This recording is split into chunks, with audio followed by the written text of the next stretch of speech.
So on behalf of University for Life, welcome to the Creativity and Culture Conference, the second annual event. And we've had almost 24 hours of packed content. We started at 9 o'clock yesterday, finished at 9, and today it's been the same from 9 o'clock, and it will end at 9 o'clock today. And this is the 6th panel discussion. Every panel discussion has been very different. When I send you the links either tomorrow or the day after, my intention is to send you the links to the panel discussions tomorrow morning. You'll see how diverse each of these panel discussions has been. It's been absolutely amazing. My name is Jezvia Mahil, and I am the director of University for Life, which is an education consultancy specializing in development of creativity skills. So, Bob, would you please introduce yourself? Bob Eckhart. Okay, good. My name is Bob Eckert. I'm the CEO of an innovation consultancy by the name of New and Improved. We're global, do our work in 15 languages, and we've been at it for quite some time. Okay, great. And Bob Griffiths, let's stick with the Bobs. Fair enough. So Bob Griffiths, coach and consultant over here within the UK with a special interest in creativity. I've worked a lot with actors and musicians on the past on the inner critic and creative blocks, but I've also developed software to help people learn coaching skills. Okay. And Susan? Hi, I'm Susan Sharp. I'm a theater professor, an artist, a playwright, an actor, voiceover, you name it, I do it. Hyper creative, and I write a lot about finding your call, if you will, your primary creative drive. Okay, great. And Guillermo? Well, hi. I'm a creativity facilitator. I've been working in both consulting and training and facilitating creativity sessions, mostly in fields of social innovation, social impact, social entrepreneurship. Okay, excellent. So let me start with a question that emerged from one of my interviews with you. It was about motivation, you know, like creativity. Some people say that external motivation can actually undermine creativity, that we need to be motivated from within. We need that creativity is inspired through intrinsic motivation. And I think we spoke a little bit about this, Guillermo. So what are your comments on that? You know, why is it that external motivation would undermine us? I could start by answering quite the opposite, by starting from the opposite perspective. I believe the internal motivation is the key, and sometimes what happens is throughout life, we end up for several reasons and things we start, beliefs we start building throughout our lives that we haven't got the creativity, we are not creative enough, or we are not capable of creating things, right? So I think one of the key things as educators and facilitators in creativity is to help people break through those walls of lack of confidence in their own skill. Okay. Well, there's also that question. So in terms of the reward dynamic, so when we work with, you know, large organizations, common sensible, you know, thing to do is, we'll reward innovation, we'll reward creativity to drive for innovation. And what the research demonstrates is that external rewards create a differential dynamic where it demotivates other people. So, you know, Bob and Bob are on the team that gets rewarded for bringing the new product to fore, but everybody else in this conversation was part of the organization that actually made it be successful. We may have been in new product development, but the people in marketing, the people in sales, the people in procurement, all of them had a contribution too. And Bob and Bob get the award and everybody else doesn't. And so there's this sometimes when we try extrinsic motivators, it kind of fails in the long run. I just argue slightly against that because I think it's very context specific. So for example, in the startup world, you know, more and more people are attempting to bootstrap, which if people don't know is basically build your startup with no money, beg, borrow or steal what you need. And I know in the theatre world as well, it's a very common way of getting a production on. Somehow you find a way of doing it. And I think that sort of lack of money, but at the same time, the desire to produce something can be a very useful motivator for, you know, creativity. You just find ways of doing it that you wouldn't necessarily have thought of if you hadn't had that motivation that the thing has to go on, get done somehow, but you know money to do it. Mm-hmm. Yeah, and on that point, I think that creative people, I have found, have a persistence that maybe uncreative people don't. And I think that persistence, that drive, is really key to accomplishing things. And so if it's only externally motivated, maybe the drive isn't the same as if I'm trying to achieve somebody else's goal rather than my own. Yeah, there is research to show that when writers, for example, or artists are expected to meet deadlines, they get writer's block, or, you know, they feel frustrated and they don't produce their best work. Have you found that at all, Susan? Absolutely. At the times that I have given students a creative challenge and been very hands-off, it takes a much different shape than if I'm sort of in their ear, whispering guidance along the way. It comes out to be a much different product. Not always better, but sometimes better, because their drive is more than if they're just trying to please me. Okay. And also, just to let everyone know that Terry has joined us now, haven't you, Terry? Let me see if Yeah, no, I'm here. I was getting a message that wouldn't let me in. Oh, okay. Well, you're in now, and we can hear you. Okay. Terry, everyone else has introduced themselves. Would you like to briefly introduce yourself? Brief is difficult. Terry Tillman. I've been doing what some of us generically call the work for 42 years now. Got a name for doing leadership trainings in business and general public. And what do? I work with people so that they'll get up in the morning enthused about the day and go to bed at night feeling fulfilled. So how we do that is would be my contribution to this call. So right, okay. Well, also during our interview, Terry, you talked about how-to strategies. You talked about the fact that with creativity, for example, a lot of people will say, well, creativity is a skill and we can teach you how to be more creative. And you said that it was counterproductive to think of creativity being inspired through strategies like that. Can you explain what you meant by that? Yeah, it's not creativity for me, and what I observe in the really creative people, and I'm around quite a few of them, is not a strategic process. It's an inspiration rather than a motivation. It's not a method, it's a focus, it's an intention. So it's more, you can't do it here. You got to do it here. You know, I don't know if you're familiar with Course in Miracles. I've never read the whole thing, but dipped in and out of it. And there's a line in there that says, all planning is a defense against God. So work on that one for a while. But the idea is that there's a greater source available, if we're available to it, that can do much better than our personality can ever do. So if we surrender to that, or connect into it, or trust it, or however you want to say that. So one way I think we do it is with an intention, not a method. Focus on what, not how. So the hows are very limited. They come from here. The what can be very clear. That reminds me of something that came up in my conversation with Bob Eckhart.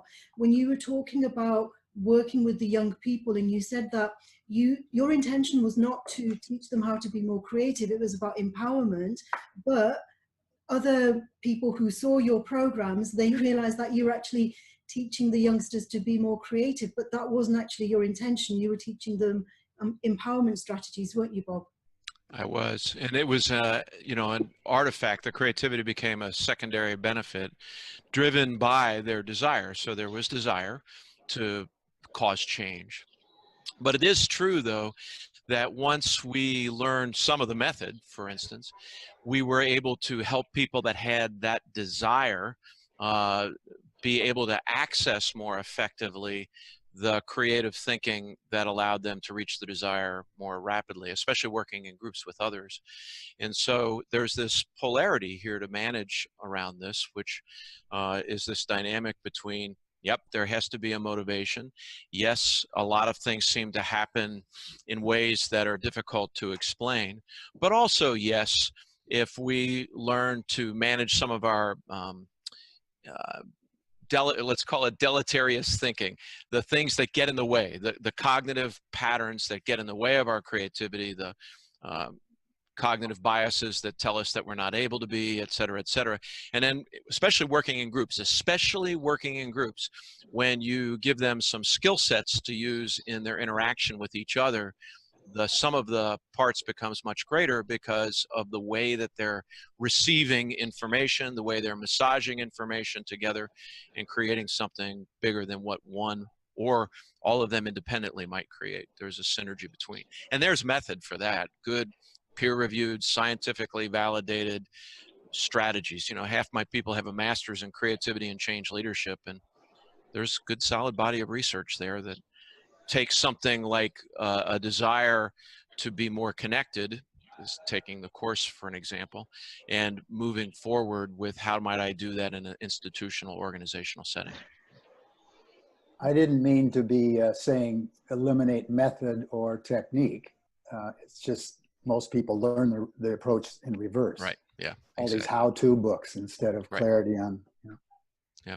Have to start with a goal or a wish of some sort, some wants, some desire. Desire, intention, focus. From that, then, you know, if we have something that we care about, that was what we found with the kids. If you have something you really care about, tenacity, courage, creativity appears oftentimes. You know. And what do you do with those children who say, I don't care about anything? You know, they come from very impoverished backgrounds and they just don't care, you know? Yeah, there's a trick there too. So certainly, you know, we can get into these cognitive loops, these depressive cognitive loops that we can all excuse for the background and pattern that help bring that person to that particular place. But there's method there too, in that this is the old Outward Bound methodology that I was steeped in when I was younger, but incremental challenge mastery. So the role of the mentor, the role of the shaman, the role of the teacher is to find small incremental challenges by which the person can succeed. You make them a little bit tougher. You guide them to try something a little bit more difficult. And over time, they develop agency, they develop a sense of empowerment, they develop a sense of their ability to cause positive movement in whatever it is that they might have. And once they get a taste of that, it's a little difficult to go back. So there's skills there too. Anyone else, any comments on that? Either motivation or strategies or anything. So feel free to chip in when you... Just adding a little thing to how I approach the combination kind of the two poles we're talking about here. We're just having in the next room, we're having actually a creative thinking workshop. It's more about creating engagement in class. My partners are working on it right now. And we were just through a part of the workshop where we say that skill follows attention, which follows intention. So that's kind of the way we organize it. And when we're trying to drive, and in this case, we're working mostly with teachers and other facilitators and consultants. It's about that. When we find something we like, we end up naturally pursuing more skills on that. And so we try to take that approach and trace it back to the origins. You want to work in a more creative form of education. We need to kind of adjust the needle and set the intention back to it, but it has to be continued, right? It has to be something that you put every day a new brick to build mastery on it. So that was one of the things we just covered, and that's kind of how we balanced the two polarities we were just talking about. Okay, Susan, any other comments? I think there's so many choices we have today. I think sometimes finding that fundamental, you know, that goal, that wish is a hard place for young people to start. They don't even know what they want. And I can't imagine being, I don't know, when you start to think about college, 12, 15, I can't even imagine today what they must face. I feel like my options were fairly limited to compared to what people can major in today and what people can explore today. I also think attitudes towards college are much different today with open education initiatives. And I think more and more students are finding that maybe higher ed is not the path for them, because that's a very structured path. And if you're a really free thinker, that may actually box you in or limit your thinking. And so I was listening and thinking about how sometimes it's just hard to make a choice. It's hard to decide what my wish is. Mhm. Well, the eternal advice for millennia has always been, you know, do what you love what you do, follow your heart, be true to yourself. That's pretty simple, but it's not easy. Mm-hmm.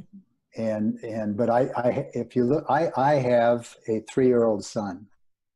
I'm watching his innocence slowly recede as he gets influenced by the world. And I'm going to do my best to encourage him to do whatever he loves. And if that involves formal education, great. If it doesn't, that's just as good. Yeah. You know, I graduated from one of the best colleges in the world, Stanford. And quite honestly, the content of my courses was worthless. Looking back in my life, it was worthless. Not only become outdated pretty quickly, it just didn't prepare me for, you know, a functional and joyful life. But the social interaction was helpful. The environment, some of the disciplines I learned were helpful. But could I have gotten that without that huge expense? You know, could I have? Yeah. A lot of highly creative people say the same thing as you, Terry, that their higher education was worthless, you know, and like people like Bob Gates, people like, you know, Steve Jobs, for example, they left education. Here, Richard Branson, another example, they had to find their most useful education outside of the formal education system. Why would that be? Like, why is it that people pay so much and invest so much of their time for an education which actually doesn't equip them for? Because they're listening out there before they listen in here. Yeah. And in education, the word comes from educare, Latin, meaning to draw forth from within. And yet our approach was the opposite. It was read this book, listen to this lecture, take the notes, bring it from there in and repeat it back. That's not education. Yeah. And I think most people intuitively or innately know that, but bought into the structures and the peer pressures and the parental intentions and, you know. I would that. Oh, sorry. Go ahead, Bob. Please. Okay. No, I wouldn't. Thank you. I wouldn't disagree with anything Terry said. I just think that's, you know, to say for a young person, I'm going to listen to my heart. I'm not going to follow any course. I'm going to, you know, follow what feels right to me. You know, when you're sort of 16, 17, 18 is an incredibly huge ask because the whole world seems to be telling you. You know, I started off life as an accountant. Again, you know, waste of 6 years. But, you know, there's very little support in the world for people to actually follow their own path. Nearly all the messages that are given to young people is get a good qualification and get a good job. Right. Well, that's true, but someone like me and maybe you is out there saying there's another way. You want joy, you want happiness, you want fulfillment. This is the only way, you know, inside out. Mm. Well, and what higher education does is there's some sort of social validation there. We'll give you a piece of paper, a degree or whatever. It's endorsed. It's from a college that's been around for 180 years. That sort of social validation, I think, is what maybe we have failed to offer an alternative to that.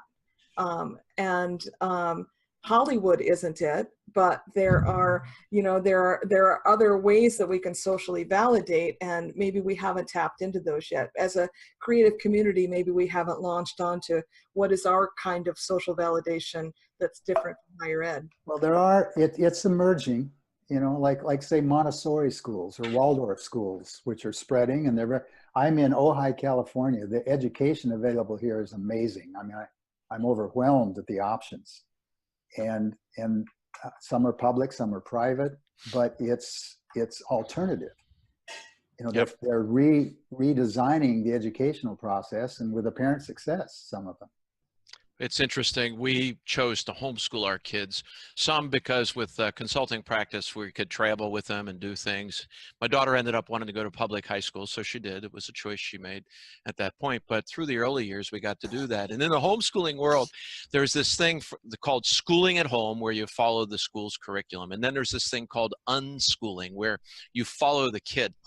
And so my son was second, and we were a little more savvy to this. So we were unschooling my son, and the research is really clear. They will want to read, but they may not want to read when kind of socially we expect them to want to read. You know, and Luke was a late reader, right? I don't know, you know, just a year later, 2 years later than his cohort was when he got interested. And it was terrifying, you know, as an adult, you know. Now he is a voracious reader. The kid ended up, you know, we can only do so much as parents. My wife's a permanently certified science and general chemistry teacher in New York State, but you know, we can only go so far. What you can teach, of course, you got to, you know, broaden them. So he ended up getting an associate's degree in business administration by the time he was 18, when his friends were all graduating from high school, you know, and now he's an assistant medical director in a wilderness therapy program at 25. But, you know, when there's so much fear in terms of doing something different, right? And even in the bureaucracy of academia, there's fear of doing something different. And so all these large systems that we create, they become self-perpetuating. The marketing strategies, the universities that hypnotize everybody and get your degree, you know. And where are you going to college? I'll say to my Boy Scouts, you know, as part of it is, you know, kids 11 to 18. What's your plan for next year? It's college, you know. Now I'm starting to change that, but it's taken some maturity for me to do. Where are you, Bob? I'm in the Adirondack Park. Okay, I would love to continue this conversation and tap your experience. Yeah. Can we pick this up after? Sure. Yeah. There's a lovely story from R.D. Laing, the famous psychotherapist that I heard many, many years ago, that he had homeschooled his son, and his son hadn't learned to read by the time he was 16. So everybody was freaking out except R.D. Laing. And many years ago, R.D. Laing bought the boy a computer, and he didn't know how to use it, and it had a manual. So in something like 3 months, the boy taught himself to read so he could read the manual to use the computer. Desire, right? Yeah, desire drives it, you know. There's a school, there's a school here that's growing and getting good reviews that was started by a friend of mine because his daughter, by age, I think, 10, wasn't reading. And he was concerned, you know, they thought it was some deficiency. So he put some people together and formed this school, and, you know, now it's serving the whole country. You know, it's like, but see, that's creativity. Right. A lot of it out of need or desire, perceived need. And I'm all for that. There's a kid here in town who's a multi-millionaire, bought one of the biggest houses up on a hill. I think he's like 24. He dropped out of high school. His parents kicked him out of the house because all he wanted to do was skateboard. And the result was he became a skateboard champion, invented the skateboard and manufactures it that's the most used, and that's where he made his money. I mean, there's thousands of stories like this, but I'm all for it. It's like, do what you love, or take the time to find out what that is. Yeah, that reminds me of something that came up in my conversation with Susan earlier, that you were saying that we can't be creative in everything, but we can be creative in something. And it sounds as though that this young boy, skateboarding was his unique gift. And so that was his, you know, that's where his treasure lay. So, Susan, do you have any other comments on that? Well, it's funny because it's interesting that I've sort of steered the conversation towards higher ed, but I didn't mean to do their education in general. But just to put my money where my mouth is, I've become so sort of disillusioned with the higher education model that I've decided after 23 years I'm leaving. So this is my last year teaching in higher ed because I feel like I feel like all I'm doing is really filling out accreditation reports and retention reports, and I'm not so much time is not on teaching anymore. But so in terms of your question, I feel like we can do a lot more to teach creativity than we're currently doing, and part of that is, as Terry said, is to sort of let go of the constraints of how we've always done it, so to speak. And I think that's an important thing that we need to. I hate the term outside of the box, but Think outside the snow globe. yeah, much better, much better. I even like inside the box, but changing the shape of the box, if you will. And I think that's where we need to be heading in terms of creativity research and teaching. Okay. Any other final points? I was going to add on the thing about the university or higher education not getting you ready anymore, and if it ever did, maybe in the past it did. Well, I'm 35 now. Not only jobs are changing a lot, businesses are overall picking up on that as well. So more and more, it's less about what you bring on your resume and more about what you can do, about what your skill, right? You have different tasks, you have different types of recommendation, and so on and so forth. But not only that.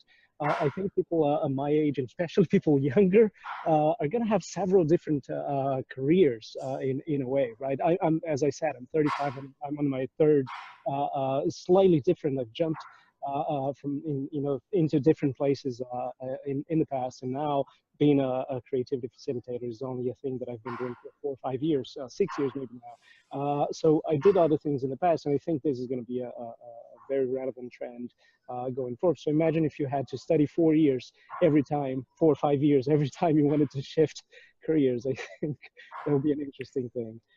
Jasvier, can I share an article link to, there's an article about raising creative, resilient kids that my wife, myself, and my 2 adult children, we wrote together. I'll share that. So it was a fun one to do, one of those quick 12 things, but Terry, I bet it's your second time around. You don't look like you're a spring chicken. So it'd be interesting to get your take on it, as well. It'd be fun. This is only the beginning of these discussions, and the plan is that every month we're going to have follow-up sessions on the 3rd Saturday of each month at 9 a.m., 2 p.m. and 7 p.m. to cater for the different time differences. We're going to have these panel discussions, and I'm going to be encouraging you all to network with each other and to collaborate, and we'll continue these collaborations, and there'll be lots of opportunities for you to be sharing links with each other, etc. Okay, great, cool. Thanks very much, Jasvier. Yep. So I will be sending you the links for these panel discussions at some point tomorrow. If I can get them all done by before I go to sleep, then by about 9 o'clock tomorrow morning, they should be ready. It's quite a task you've taken on to organize these. So well done. It's amazing. It's been a lot of fun, and because other people have commented on all the work that's gone into it, but the work because it's from the heart, it's energized me rather than made me feel tired or drained or anything like that. So, I'm sure each one of you here, because you're creatives as well, that when we're doing something that we're really passionate about, it grows us rather than takes anything away. Yeah, well, good work. Thank you. Well done. Thank you, Jasvier. Thank you. Terry, we can reach out back and forth as the week progresses. Okay. You're both on LinkedIn, and you're both my connections on LinkedIn, so you can easily connect with each other. Okay, exactly. Great. Good. Right. Thanks, everyone. Enjoy the rest of your day. Thank you. Good to be Bye, on. guys. Okay. Bye, everyone. Yeah. Bye for now.